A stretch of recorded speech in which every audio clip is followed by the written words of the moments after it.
Spring is back with us again. The flowers are in bloom. The jihadis keep on trying to make it all go boom. David Wood will tell you, and I will back him up, that anyone who stands with them must be one sick pup. Ladies and gentlemen, it's This Week in Jihad. I am Robert Spencer. We have here the great David Wood. We start on time because I am old. And we are actually 24 hours late today because yesterday the Jinns got my website and I couldn't get to any of the articles. And so I thought I'd start out today by reminding you all that all the articles, a lot of people ask in the comments over the last few months, I see it regularly, people ask where they can find more information about the stories we discuss. So I wanted to tell you all of these stories are at JihadWatch.org, JIHAD watch.org, which is updated many times daily with news and commentary on jihad activity of all kinds in all places. And so that's where you can get it all. David, good morning, good evening, and good afternoon. How are you, sir? Yeah, I have to confess, Robert, when you said Mahat, he was one sick, I thought you were about to say something else. You said one sick pup. I was like, whoa, he's about to say what? And then it was one sick pup. Okay. It had to rhyme with up. Yeah. Try it, David. I thought you were going for near rhyme, and you were about to say something else. Write a poem like it. That's my challenge to you. And then I will admit that you are a prophet. Write one like it. Yeah, that's right. Nobody can do it, according to me, the judge. Yeah, guys. So Robert starts off these live streams. He starts off the episodes of This Week in Jihad with poems, and he repeatedly challenges people to write something like it. And no one has ever been able to meet the challenge. And no one's even tried to meet the challenge. But if you do, just keep in mind, I'm the judge of who's the winner and who's the loser, because that's how Muslims do it, right? They say, if you the Quran, and oh, by the way, we're the judges of the contest, whether you've actually written something as wonderful as we're the ones who judge the contest, because that makes sense. And which is weird because it's supposedly a challenge for unbelievers, and yet Muslims are the judges. It's like, I don't know, it's ridiculous. And then I don't understand this kind of thing, where here we started with the poem, we talked about the poem, and then what do we get, David? We get this. No poem tonight? I do not understand. It's just one of those things, ladies and gentlemen. But anyway, what we have tonight was actually a poem that has a direct relationship to the news. So that's a first in all the years that This Week in Jihad has been running. Since, what was it, the late 60s, David? We have never had a poem that actually had to do with the news. But I will repeat, actually, let me get it here out of the trash. Anyone who stands with them, the jihadis, that is, must be one sick pup. Anyone who stands with them was chosen, actually, because that's what they're doing. That's the big news this week. And the story is that there are leftists and jihadis, and they are they're setting up camps, encampments, actually, they're calling them, right now at Columbia University, at NYU, at all these universities and colleges all over the country. And one of the most prominent people involved was Isra Hirsi, who is the daughter of Ilhan Omar, the distinguished congresswoman from Minnesota, friend of Mary Tyler Moore and Lou Grant. Yeah? That's not some weird thing where it's like her and her uncle or something, is it? No, that's not. Her uncle is not her dad. But you never know, because he was her stepfather. But in any case, Isra Hirsi is telling us all how the game is played these days, because she was one of the first. Before this really got out of hand, she was actually suspended from Columbia's Barnard College for her involvement in organizing the whole thing. Now, what's interesting about that is that she then got international headlines saying that she was homeless and hungry. Now, her mother is one of the most celebrated people in the country. And I just Hmm. doubt that Isra Hirsi was really hurting for money. But she said, she'd been cut off from her meal plan. She didn't have any food. She didn't have any place to live. And in any case, there's a happy ending because Isra Hirsi and her mom made a triumphant visit to the Columbia University encampment. I believe that was just earlier today.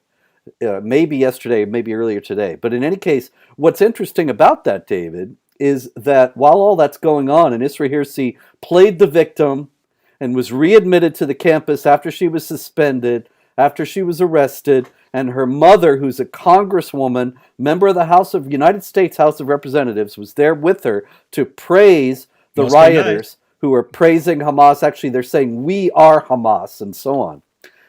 Meanwhile, Shai Davidai, a professor at Columbia, who is Jewish and a defender of Israel, tried to get in. That you have one of those little cards that opens the gates, because Columbia, as you know, we both lived in New York, is not an area you want to be walking around the city in, and they have a locked gate, and all the students have these little cards to open the gate, and the teachers too. So Shai Davidai goes up to the gate, and he finds, oh, my right to enter Columbia University has been voided. He works there, but his card doesn't work anymore. The cops were standing there, the university security standing there. They said, no, you can't come in. But Well, in Isra Columbia's Hirsi, defense, he is Jewish. well, that's exactly what's going on. That's exactly Yeah. what's happening here. Mhm. And it's incredible that we see the whole thing in microcosm. The anti-Semitism of Islam being embraced by the left, the victimhood propaganda that gets so eagerly taken up. I mean, I was reading, in the New York Post, and it was at CNN everywhere. Isra Hirsi is homeless and hungry. Who are you kidding? Mhm. Congressmen Mhm. not only get their Yeah, it's ridiculous. $174,000 salary, they get all these gifts. They get all this graft and grift. It's incredible. Yeah, and her mom goes around speaking at all these places and gets endless trunks of money for going around Yeah. speaking. And oh no, they've revoked my school meal plan. I'm just going to starve in the streets. Yeah, yeah, you look like it, girl. But in addition to all that, um, is the hypocrisy is front and center. What were we told, Mhm. Robert? What have we been told for decades? Don't, under any circumstances, associate with something that those Muslims do with other Muslims. Don't. Yeah. You can't do it. Now, we always point out, no, we're talking about the ideology and how it leads to certain things. So we point out we're not saying, hey, whatever some Muslims do, all Muslims are responsible. We say the ideology is responsible when it actually commands these things. But for decades, we're told, hey, when you blame Islam, you're blaming all Muslims. You can't blame all Muslims for the actions of a few. What is everyone doing right now? Hey, any Jew on the planet, we're coming after you for what's going on in Israel. Yep. Nobody is doing that. Well, how can we contribute food to this poor girl, Robert? There she is with her mom, standing there at the gate of Barnard College of Columbia University. And yeah, I don't know. Maybe we could take up a collection. It's a shame this channel is demonetized, because otherwise we could just turn over the all proceeds from this edition to Isra Hirsi, because I know she's hurting. Yes. Otherwise, she's going to starve. And you Yeah. just can't miss. I mean, how sad and messed up this is, Robert. Because I saw it recently. Bishop Marmari Emmanuel, Mhm. who of course was attacked in Australia, um, he posted a sort of follow up on how he's doing in the hospital, and it was interesting. He just the contrast between because he's an immigrant. He was born in Iraq. His Mhm. family moved to Australia, and so he gives. It's just a few minutes long, but he gives his update to everyone. He's still in the hospital recovering, and he starts by thanking Jesus, and then he immediately starts talking to the Christian community. Guys, don't get violent in response. That's not what we're called to do, and so on. And then he responds to his attacker, says, "I love you, I forgive you, you're my son, I'll always pray for you, and I forgive all those who put you up to this." And then he starts talking about Australia. Hey guys, make sure you don't, we don't want to cause problems for our country. We love our country. We're so thankful to this country. He's talking about how grateful he is to Australia for taking him in as an immigrant. But I mean, just the mentality there. Hey, I was attacked, but I don't want this to be used for retaliation. So guys, do not use what happened to me as an opportunity to retaliate. I do not want that. He talks to his community, right? After every Islamic terrorist attack, the Muslim groups, the Muslim organizations like the Council on American Islamic Relations, they lecture us. They don't talk to their community and say, hey, guys, we need to watch out what we're doing. We need to stop all these terrorist attacks. No, they tell us, hey, guys, don't you be retaliating against us. Don't you be associating that with Islam and so on. And then just you look at you look at Ayaan Hirsi Ali and her daughter, and it's like you have a Ilhan country Omar. that Ilhan takes Omar. you in. Oh yeah, Ilhan Omar. Yeah, oops. Oh yeah, Ayaan Hirsi. Yeah, It's the Hirsi. Yeah, the daughter is named Hirsi. Yeah. Yeah. That threw me off. The Hirsi. So Ilhan Omar. Yeah, Ayaan Hirsi Ali. Yeah, she's awesome. Ilhan Omar though. Ilhan Omar and her daughter. I mean, the United States takes you in. All right, you end up as a refugee from Somalia. You end up as you go to Kenya, and hey, we're going to help you out. We're going to help you out. We understand you through no fault of your own. You're born in a place that has become a Sharia compliant hellhole with terrorist groups vying for supremacy and so on. We're going to take you in. And then our country is so oppressive that you an immigrant can actually become a congresswoman here. And your daughter goes to the finest places and lives the finest life. What do? Everything is evil, and it's a horrible, evil place founded on genocide, and you use the opportunity to try and exterminate Jews. Yep. Very different. I'm just very different from what we see from Bishop Marmari Emanuel. I just wanted to point that out. Another very interesting story connected to Marmari Emanuel. In the first place, I actually wanted to point out that 7 young Muslims in Australia have been arrested now in connection with the attack on Marmari Emanuel. So it was not just the one teenage young man who said that who was shouting Allahu Akbar and said he was doing it because Marmari Emanuel had insulted his prophet. But also, the government of Australia ordered X, that is Twitter, to take down the video. It looks as if there's a full court press from the elites to deep six this video. And so last week's show, David, that was the Marmari Emanuel edition of This Week in Jihad, and I put up a photo of the attack, even though we didn't show any video of the attack. I don't actually know how to show video. I should probably learn that. But in any case, didn't show any video of the attack. You've got a program. You've got a program right in front of you. Okay. One day I'll learn it. Click play. Wow, how esoteric. Anyway, I did not show the video. There's no video in the broadcast, but there is the still photo on the cover of the attack. And so I got a message from YouTube saying, we're age restricting this because of this photo of the attack on Marmari Emanuel. So got the Australian government telling Twitter to take down all the iterations of the video. And you've got YouTube age restricting the video from last week, and probably others because they have the images. But Marmari Emanuel himself said, no, I disagree. I think the video should be out there far and wide because he wants people to understand what is going on in the world and why this kind of thing happened. But, it doesn't seem as if that's the way the world is tending at this point. Yeah, and I mean, it's really, I mean, this is disturbing. Australia is saying that they want this content banned worldwide, and they think that they get to tell a platform like X that even if the guy who was attacked says, no, I think this footage should be available, the government of Australia believe they can tell, because keep in mind they told X, we want this footage taken down, and X complied in Australia. They said, okay, if you don't want this footage available in Australia, that's your country. Mm-hmm. Australia is saying, no, this has to be for the entire world. We want to control what your social media platform makes available to the entire world, or we're penalizing something like $750,000 a day penalty if that for every day they leave this up.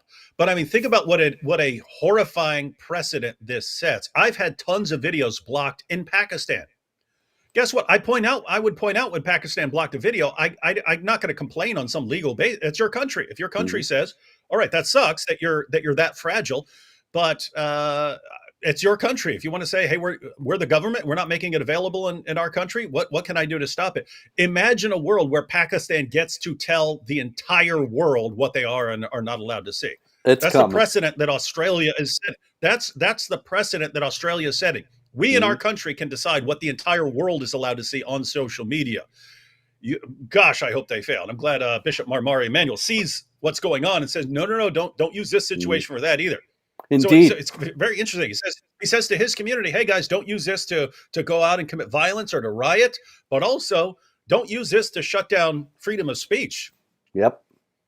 Yeah, it's very interesting because old Twitter, before Elon Musk, was heavy into this idea. They were censoring everybody. I was going to say left and right, but they didn't actually censor anybody on the left. And I used to get notices on a fairly regular basis. This post or that post, whichever ones, would be against Pakistani law.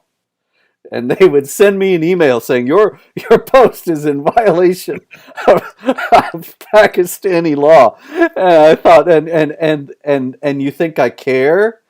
But anyway, for them, No, Pakistani it law should was be. probative. In a sane world, they would send you a notification and say, your post is against Pakistani law. Congratulations. Here's a medal.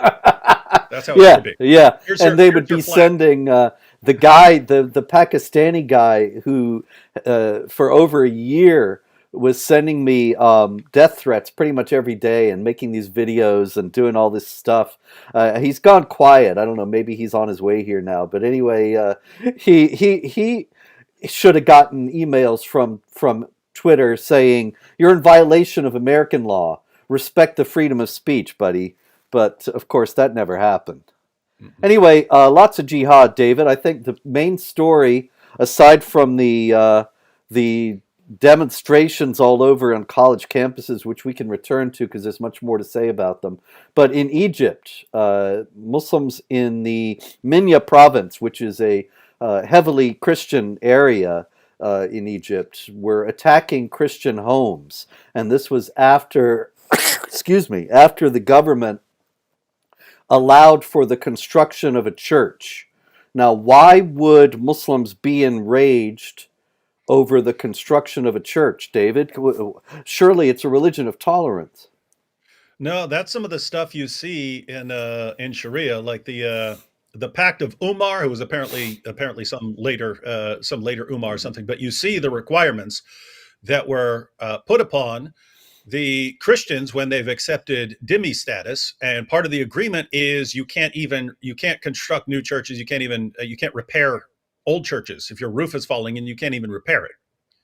Indeed. And so the idea is, and I mean it's evil, but it's brilliant. It's, hey, you're going to pay us money in acknowledgement of your inferiority, and we're going to allow you to be Christians, but we're going to put all these conditions upon you that reduces your community over time, that crushes your community over time.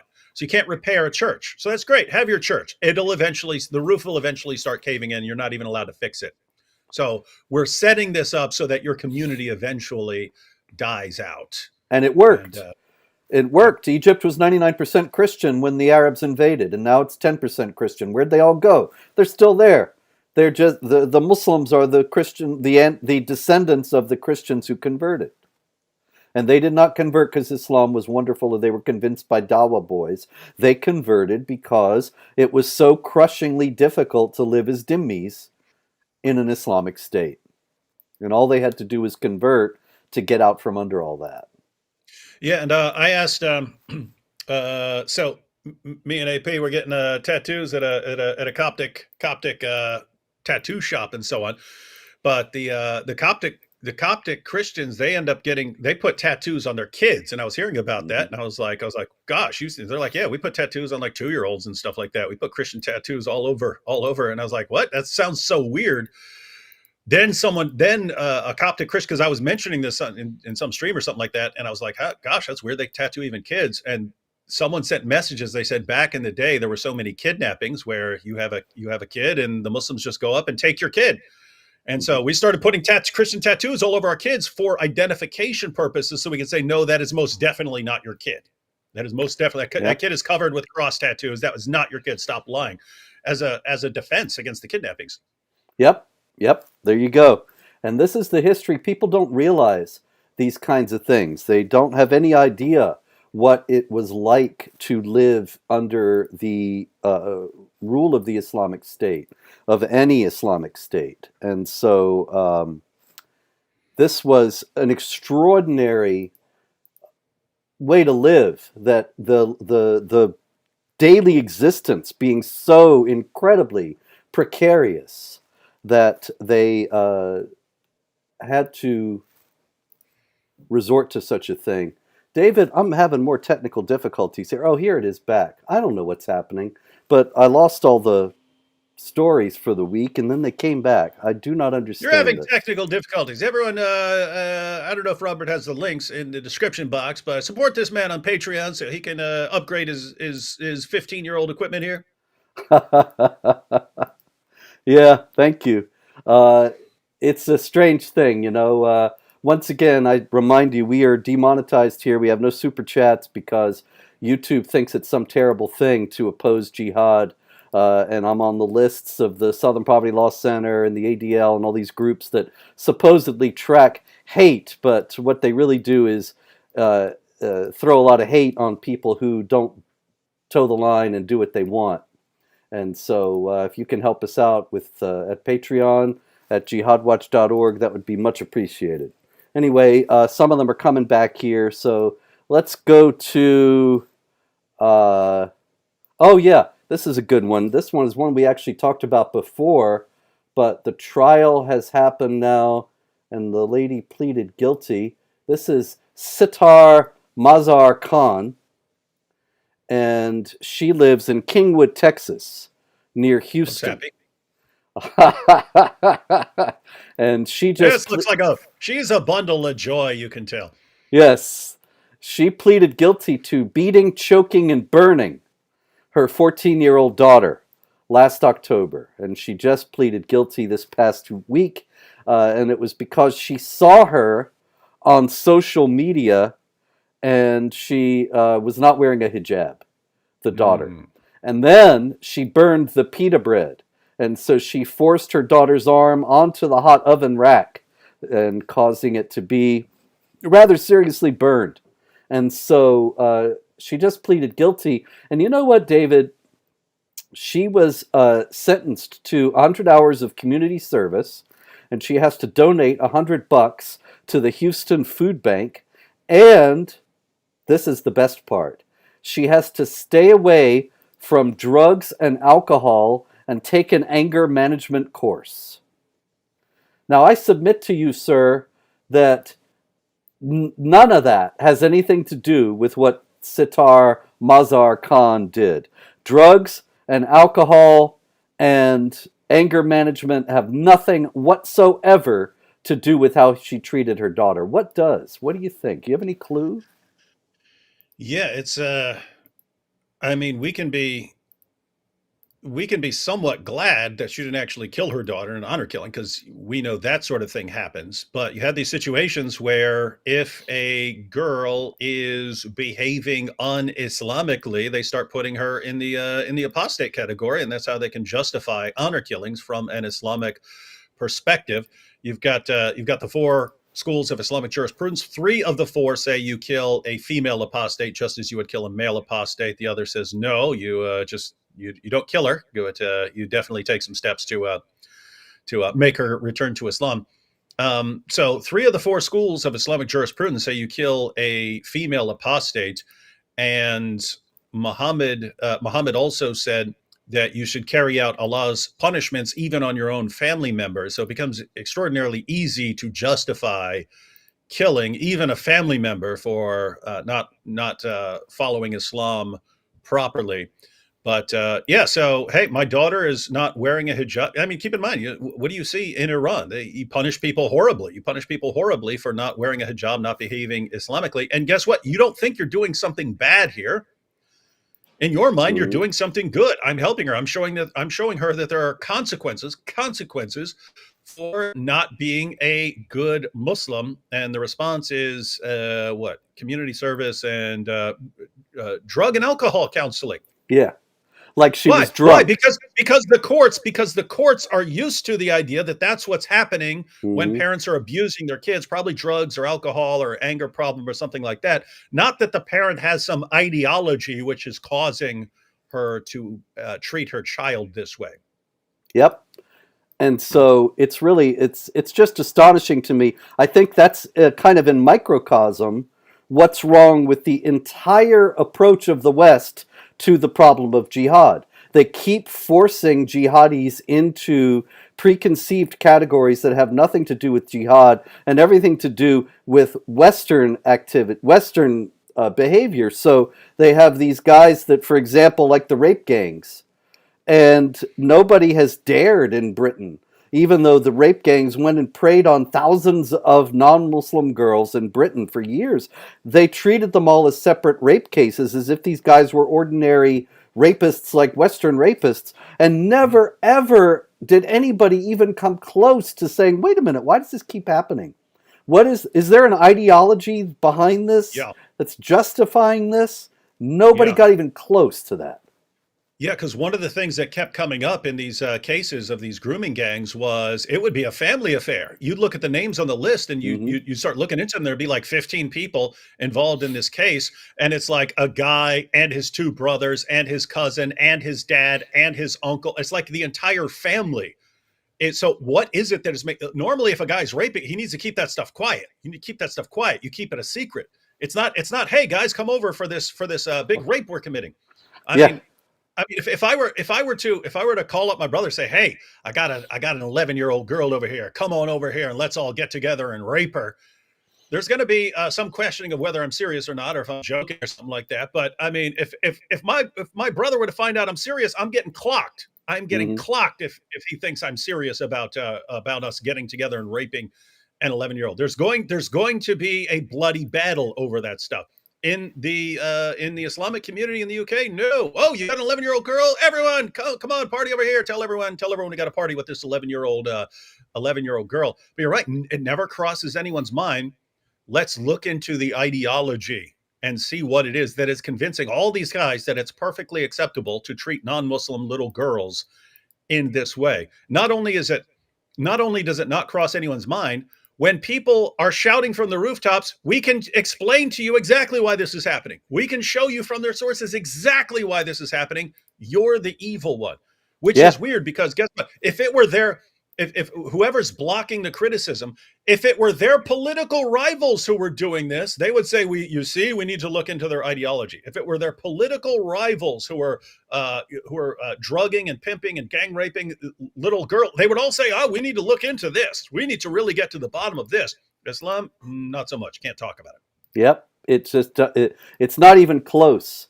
There was, I believe I mentioned this last week or a couple weeks ago, but it's worth repeating that there was a politician in Britain, Sarah Champion, who was part of the shadow cabinet, the opposition in Britain. I think it's kind of a cool idea. They put people in place as if they're the alternative government, that you would get these people if you vote out the other people. And she was actually fired from her job in the shadow cabinet because she said, a lot of these rapists, they're Pakistanis. And that's true, but that's not why they ain't doing it because they're Pakistani. And nobody dared come close to the real truth. But anyway, man, it's just the jinns are really out tonight. But I still got some stories here, and I think we still got plenty. I also wanted to note another thing, David, that's actually in the same line, that we're talking about how the Western authorities misapprehend the phenomenon of jihad in so many different ways. And so one of them is the rape gangs, and another is the phenomenon of jihad violence itself, and the fact that every jihad plot, every jihad attack is a discrete, separate incident of criminality, and nobody ever discusses why this keeps happening among this certain demographic. And so, for example, I saw you note on X the other day that Marmari Emanuel was stabbed by a 16-year-old boy. And now we have the 7 others who were arrested who appear to be around roughly the same age. And they are also young Muslim males. And Yeah, and then, I said that in regard to the 16-year-old in France, and exactly, he that's was what I'm leading arrested up for to. plotting a terrorist attack. Yeah. At the Paris Olympics, 16-year-old boy, he said he wanted to die as a martyr for the Islamic Caliphate. And nobody minds. Nobody says, "Wait a minute, Hmm. what's getting into all these 16-year-old Muslim boys?" And nobody ever wonders about it. And Hmm. it's the denial and the willful ignorance. It's astonishing. It's just at off the charts levels here. All right, Yeah, yes, it's sir. pretty bad. Oh yeah, I mean, I don't even know how they're going to handle the Paris Olympics coming up. Like, how are you even going to handle that? You've got a ton of jihadis in your area who would love to make a name for themselves. You're already catching glimpses of them in the plots. I don't know. My goodness, would you even want to go to the Olympics at Not this a stage? chance. No Yeah. way. I mean, I would be figuring, in the first place, the cops are going to be there armed to the teeth. It's going to be kind of an uncomfortable atmosphere to start with. Olympics in a police state. And then you never know because the authorities are so clueless, they still might end up pulling off a jihad attack or two. And also, there's daily jihad in France. Here's one.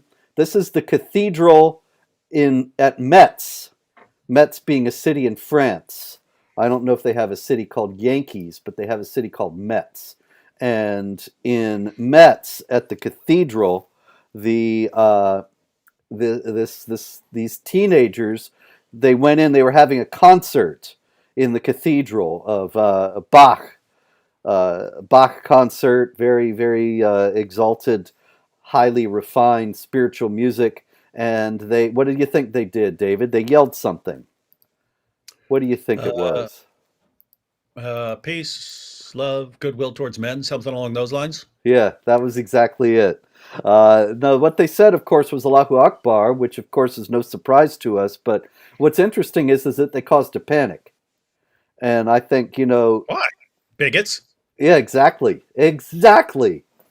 That I remember a few years back there was a big full court press with Omar Suleiman and Zainab Chowdhury of the Council on American Islamic Relations and others, and they were saying, "Look, Allahu Akbar is just something that Muslims say all the time when they want to praise God, and it's nothing to be scared of." And Hmm. I was thinking, man, they're really going to have a lot of blood on their hands if somebody blows himself up and they don't. Nobody runs when they scream Allahu Akbar because CNN and the New York Times told them that it was okay and benign. Hmm. But here again, nobody seems to care. Yeah, what's funny is you're familiar with this. So after Bishop Marmari Emmanuel was attacked, uh, there was a very quick rush to on social media to say that he was attacked by a Zionist Hmm. Oh because yeah. he said because he was talking favorably about Palestinian children and hey, we need to care about Palestinian children and so on. So saying he was, and even Andrew Tate said this man was attacked because of his anti-Zionist claims and so on. He actually deleted it, but what is still he deleted his tweet once it was exposed and he got community noted and so on. But Tommy Robinson's response is still up, and he said the guy was shouting Allahu Akbar. What's interesting is I went and looked through the responses to Tommy Robinson, and it's like over and over again. What are you talking about? Jews can say Allahu Akbar just means God is great, so Jews can say that too. A Zionist would say that too. And it's like, Yeah. are you guys absolutely insane? Are you complete lunatics that a guy rushing into a Christian service against a guy who has been blasting away at Islam? I mean, regularly. He's not mean. He's not going after like Muhammad and Aisha and so on. But he's talking about the problems with the Islamic view of Jesus, and he points out some of the contradictions in the Quran and so on. And someone goes in there, stabbing him, yells Allahu Akbar, explains why he did it when they've got him on the ground. You should have said that about my prophet. And the conclusion is, yep, definitely Jew. Yeah, I got that a lot. I was out there on Twitter that day, and people were saying, people scream Allahu Akbar to make Islam look bad. And I said, okay, great. Give me one example. One time anybody ever did that. And I will grant you the point. And of course, there wasn't any. Well, you know how incredible it is. Yeah, and it reminds me when Hatun was attacked at Speaker's Corner, and they're saying it was by a Christian. The Christian was offended because she was mocking Allah. It's like, you guys are on the one hand, after every attack, you guys thump your chest. You see how strong we are, and on the other hand, no, it wasn't us. It was someone else. What is this religion, man? Oh man, yes. In Italy, let me see. I think I have the picture of that, but everything is discombobulated today. Sorry about that. See, for some reason, the site keeps going down. My site, not anybody else's. Yeah. And I asked the tech guy, and he said, your site is not down. It's fine. So it's something localized in my machine here, but I don't know what. Anyway, so I had all these stories open. That's why I said everyone should sign up for Robert on Patreon. Yeah, that would be great. To get you a powerful system that is immune to these But problems. I can do a lot of these from memory because I still have the photos. So here, you'll know this guy. This is somebody we all know and don't exactly love. He's a rock star. Yeah, exactly. That is... They put him on the cover of Rolling Stone. Cover of a Rolling Stone. Terrorist. And they put him on the cover of Rolling Stone looking like a 70s rock star. Yeah. On the cover of the Rolling Stone. Rolling Stone. Gonna get my picture on the cover. Gonna buy 5 copies for my mother. All right. By the way, I mean, we pointed this out when it happened. Guys, you're making it look like being a terrorist is cool for young people. What do we see? All these right now, we see all these 16-year-olds. I want to be a jihad. Because this is, for those of you who might not know, this is Jahar Tsarnaev, who is the second and the only surviving Boston Marathon jihad bomber. And when he bombed the marathon, he became a star and was on the cover of Rolling Stone magazine. And all these witless girls started treating him as if he were a rock star and going around with signs, "Free Jahar," and so on. And you can see he's a charming guy. He did this to the camera that's in his cell. And the story is that he's getting all this money. People actually still are sending him money because they're fans. And so he's collected $24,000 while in prison. Nice.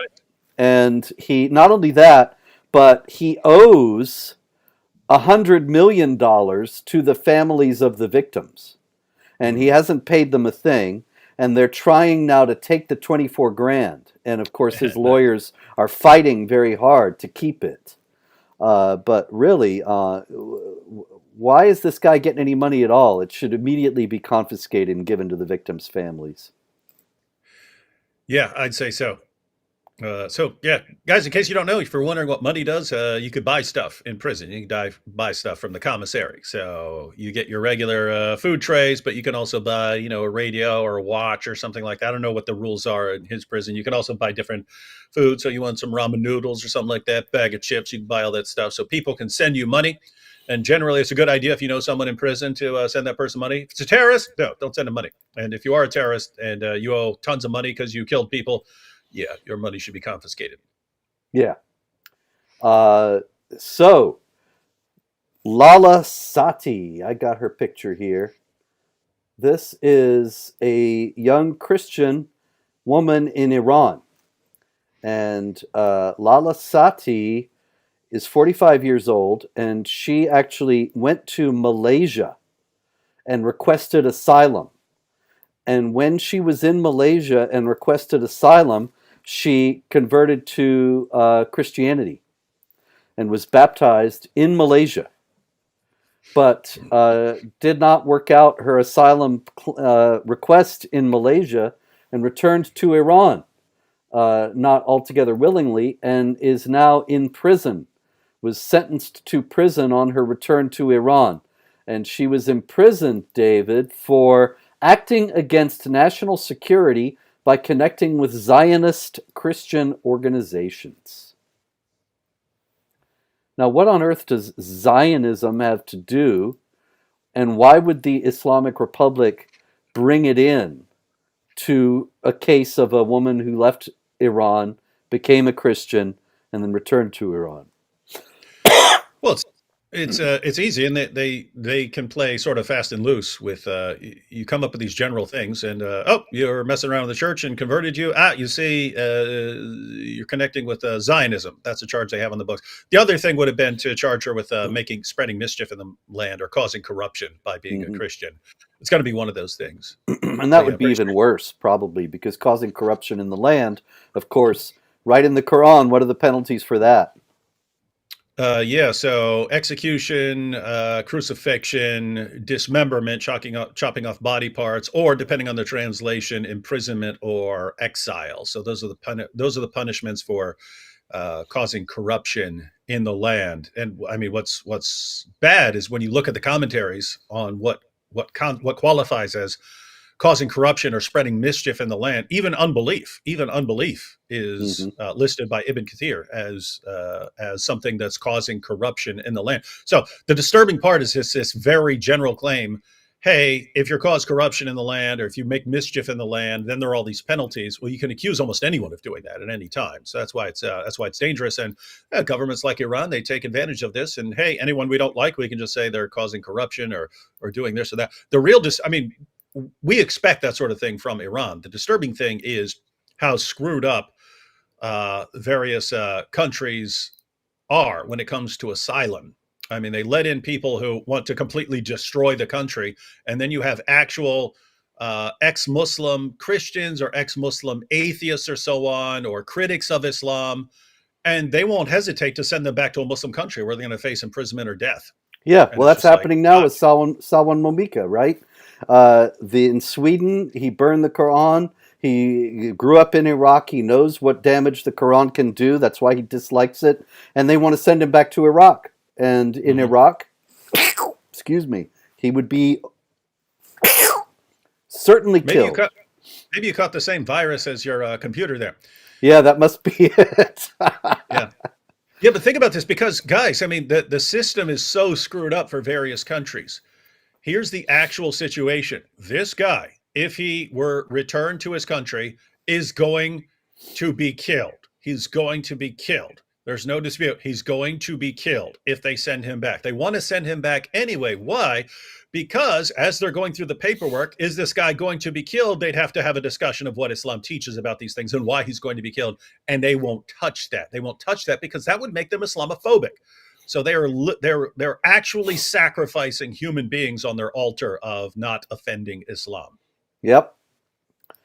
All right, I got a story out of Germany. Hey, you're over 1,000. Over 1,000 is good because, well, the jinns have knocked half the stories out for this week, but they can't keep us down, David. So They're we like got they're like Allah. They cause a little bit of trouble along the way, but they just can't stop us from doing what we want. yes. Uh, so I got a story out of Germany. Jugendliche Terrorzelle gefasst. Uh, I was asked actually by somebody to do an Indian accent, and I thought, no, people will be offended. I'm not even going to do the German one too much today, but people are I'll do offended it. by accents. Hi. Hey, Yes. I was talking to AP, and I was talking about like I don't know. I'm trying to figure out. Like I think there's something about a language that wires your brain in a certain way and Yeah. can make you more dangerous. And I was just like, hey, if you had these Germans going out against these French in World War II, even if I didn't know anything about them, if I just heard one group going and I hear the other people going fill with my croissant, I would be like, oh, those guys are gonna mop the floor with those other dudes. Yeah. So Yeah. I actually wonder if these things are connected. Anyway, They might well sorry about be. I that. mean, look at the Italian army that is famous for losing. And what's the Mhm. other one that's famous for losing? The French. There you go. Anyway, okay. Young terror cell in Dusseldorf. And it's interesting to note that the German language story says in English, but people outside the church who were described by the young people, that is the plotters, as Kufar, in quotes, were also to be killed. So the German press is reporting that in Dusseldorf there was this group of German, not German, but Muslim young men who were going to attack at a church on Ascension Day, which I believe is coming up. I mean, I'm an Orthodox Christian. We haven't even had Easter yet, but I think in the West it's getting up to Ascension time. And they were going to do a jihad massacre at a church, and they were going to kill people that the German press identifies as kufar. Uh, who are these people? Who could they possibly be? These are the unbelievers, ladies and gentlemen. That's if you're German and you're not a Muslim, that's you. Indeed, but I had to laugh when I saw this German report because it acts like there's some that Yeah, it's some there's some special little mysterious group. group. There's some Yeah, mysterious little group that they're going after called Kufar, and yeah, we don't know who these people are, but yeah, if you're not in that group, don't worry. yeah, nothing to worry about at all. And meanwhile, in Pakistan, there was a similar story of on Western Easter, which was what April 7th. I don't remember, but anyway, it was a few weeks ago, and there was a Muslim who vowed to keep the Christians from celebrating Easter, and he set fire to their church building on Saturday, March 31st. Oh, I think Easter was Saturday, March 30th, and then Easter was March 31st, if I recall correctly. Pastor Alphonse says, our church was targeted around 3 a.m. on Saturday. The huge fire burned everything inside the church, including holy books, the sound system, furniture, and curtains.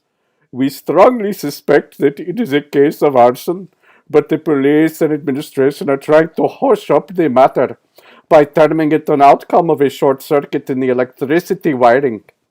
But they say that there's nothing wrong with the electricity, and there are no gins like there are in my machine here, and so Well, they say it's arson.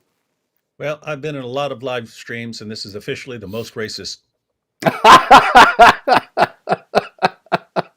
Great. Now we're going to get even more strikes from the YouTube. But that was Pastor Alphonse in Pakistan. Okay, let's see what we got here. Oh, in Myanmar, David, in Myanmar, Oh, it's called home. Burma. It was called Burma, but they got tired of all the Burma shave jokes, Hmm. so it's Myanmar now. Nobody talks about Myanmar shave. So in the Rohingya, the who are jihadis, they have taken hostage 1,600 Hindus in Myanmar and 120 Buddhists. 1,600 Hindus and 120 Buddhists. What do they want to do with all these hostages, David? What's going on with this hostage business? Um, well, it could be a couple of things. They could do horrible things to them. They could trade them for stuff, make demands, and so on. Yep, they could. There are specified several things you could do in Quran chapter 47, verse 4. You can free the hostages outright, you can enslave them, you can kill them, or you can set them free, depending on what's good for Islam. So probably it's a fundraising tool. Hey, in light of our being strapped for funds here at Jihad Watch, David, maybe I should take some hostages. Yeah. Hey, I'm telling you, Robert, someone could put together a few clips of this live stream and just to tell you. Yeah, but it would be funny. It would be a funny way to go out. It would be a funny way to go out. Yes. Okay, this is, where is he now? I know I've got him here. This is Raheem Boateng. Do you know Barrel Raheem? of joy there. I'm sorry? I said another bundle of joy there. Yeah, he's a big star in Germany. Yeah, he is big star. Und he's a college student, actually, although he's 26. So I don't know what the deal is with him being in college in 26. Well, he probably said he was 12. Yeah, that's probably it. But he is in Hamburg, and he is the intellectual leader of radical Muslim group in Hamburg that he's been openly calling. He's got, this guy has tens of thousands of followers on social media. He's a big star on the YouTube and the Instagram. And he's calling openly for the establishment of an Islamic caliphate in Germany. Yes. And so that's Raheem. Weird how those Germans, as tough as they are, will tolerate anyone who starts rising up saying, hey, we need to subjugate the entire world. Yeah, well, there are some similarities. Both groups, the Nazis and the jihadis, they hate Jews. And that's why they got along so well. Yeah, there you go. So Raheem is right there. Probably a lot of people think, oh, here's a guy. We've heard this kind of thing before. We like this sort of thing. Also in Germany, we had, whoops, oh, there it goes again. Hold on. Let's see. Oh, I got it back, David, this time. It's touch and go, ladies and gentlemen. It's touch and go. This was in Bremen. In the city of Bremen, there was a Somali migrant. And in Bremen, on his 23rd birthday, he called up the police. And what did he say, David? He said, I just killed my sister. Do you understand? And that's actually one thing we can be sure that they would have to answer no to. They do not understand that kind of thing. Yes, exactly. I know nothing. So he said that he stabbed her to death in the name of restoring the family honor. He said, my sister is trying to be a slut. I can live without a future, but not without honor. And I'm guessing that was not a question on the immigration papers. You would guess correctly. They just don't have. So you can't ask, hey, when you're coming from whatever country, Afghanistan, Pakistan, whatever, Somalia, whatever you're asking. You can't say, hey, do you believe that if your sister gets out of line, you can kill her? Can never be a question. They wouldn't dare. Do you believe it's acceptable for you to rape and drug and gang rape and pimp 11-year-old non-Muslim girls? You just can't ask these kinds of things. And because you won't ask them, you keep importing people who believe these things are not just okay, you are required. You have a moral obligation to murder your own relatives if they get out of line. And you won't even so much as ask them. You won't even so much as ask them if they believe these things. But you find out once you bring them in, then you find out, nope, they do believe these things that we didn't ask them about. They just assume they're all secular Westerners, that they're exactly like the whole world is. Everybody here. Yep. It really sucks that so many people have to die because of stupid ideas in stupid people's heads. It's true. And that's what we're having on a grand scale, the whole demise of Western civilization because of stupid ideas in stupid people's heads. It's incredible. All right, I got a story out of Uganda, David. And interestingly enough, now that we're winding down, the gins have released the website and the stories are coming back. I don't understand this at all. But anyway, okay. In Uganda, story on Western Good Friday, which I believe was in late March once again. And there was a preacher, Timothy Wambi, 26-year-old preacher, Christian preacher, father of two children. And on Good Friday, he was conducting outdoor services and he was preaching. And a couple of Muslims came and they said to him, "You are not allowed to preach during Ramadan." And so they attacked him and they beat him savagely with sticks. He probably would have been killed were it not for the fact that somebody else came along, one of the other Christians, and he was able to alert security personnel in time. But it's interesting to me that it was on Good Friday, which of course is a holy day for Christians, and he was preaching, but the Muslims didn't care about that. They only cared that it was Ramadan, and the supremacist assumption is in place. You have to conform to Muslim sensibilities, not the other way around. Yeah, and it is just really interesting that somehow, if you're a Muslim, it gets ingrained in your brain. You get to tell the rest of the world how they're allowed to behave, and it becomes, from a Dawa perspective, we're supposed to rule the world and take over the world, and we're supposed to rule over the kuffar. And the rest of us are looking, going, "What makes you think that you should be ruling the world?" And they're like, "We're looking at you. What do? You destroy your own countries, you turn them into Sharia compliant hellholes, and then you all flee these Sharia compliant hellholes, and then you go to other countries and then tell them, here, we get to rule over you. We will burn your Mhm. countries to the ground regularly. We will riot and complain and set up encampments and everything else to show you that we're the responsible ones here who deserve to be ruling over everyone else in the entire world." Exactly. So I But, got but, a but it's everything, right? Hey, you're a Christian. You can't preach. We say, what? Well, why can't I preach? Because we say, oh, you're eating on a bus. You can't do that. Why? yeah. Because we say, look, we get to rule the world.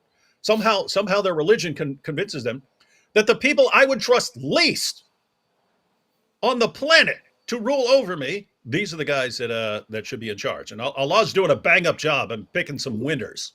So a related story out of Italy: three migrants from Tunisia, and they savagely beat a fourth migrant after accusing him of attending the Christian church. Now, what business of it was it of theirs that he was attending church? None whatsoever. But like you're saying, they are in charge of everybody else's behavior. And so that was that. And speaking of which, I think we should end up on this. This is, of course, one of the Oh, yeah. police officers. You know this one. Yep. This So, is one of the police officers, and the guy who's cut off in the frame here was a social worker, and they went to visit a Christian's home in Britain because he wrote on social media after Marmari Emanuel was stabbed, "Christians should stand up." And you know, David, I got to tell you, the first thing I thought of when I saw this story in the video was Ali Dawa. Ali Dawa says, we are going to come and kill the apostates as soon as we're going to go door to door, right? And kill the apostates as soon as we take over. Do you think any cops have ever visited his house? nope.